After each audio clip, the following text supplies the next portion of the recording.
Good morning, and welcome back to Daily Dhamma, a letter to our children. Today is July 15th, and our reading is Self-Respect.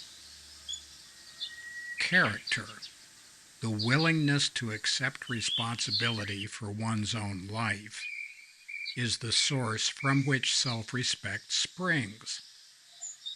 And that's Joan Didion. Self-respect, its source, its power.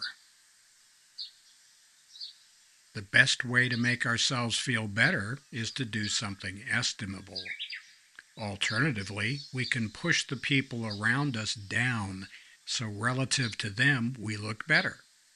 Or we can seek the cheap grace of teachers who will tell us we're perfect just the way we are. The clever kids will reason that if that's true, they shouldn't change a thing. The problem is that no one can give another person self-respect. An attribute isn't an achievement, so praising Schmoes for being duck-billed or needle-billed is meaningless. Schmoes have the kind of bill they were born with. They didn't earn it. Don't suck up to any teacher who tosses you marshmallows. Nice ears, Betty, way to go. Instead, look for people who will challenge you to be a better person.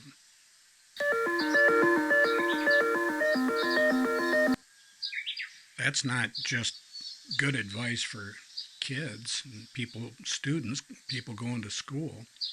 That's good advice for the rest of us. I've heard it said that we're the average of the 5 people we spend the most time with. God, I hope that's true. I know some pretty nice people.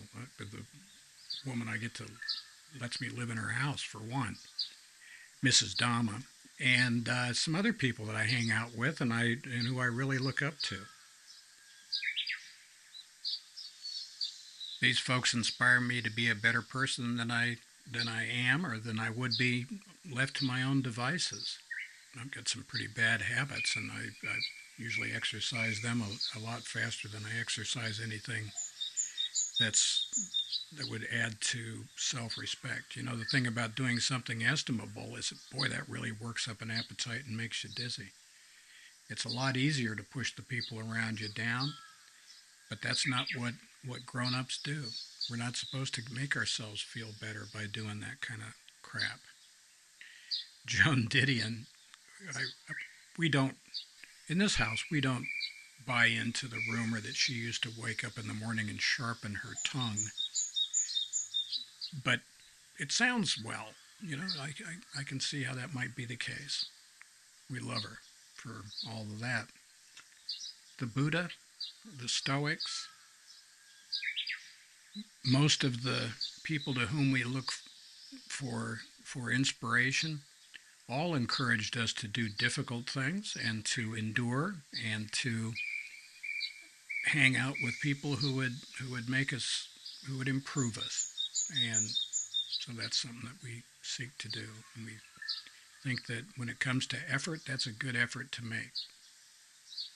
Please check the description box for the table of contents of the book, Daily Dhamma, A Letter to Our Children. That's available on Amazon. There are also the 10 playlists for this channel, and you can take a look at those. They might help you figure out what we're trying to do here. And happy trails to you until we meet again.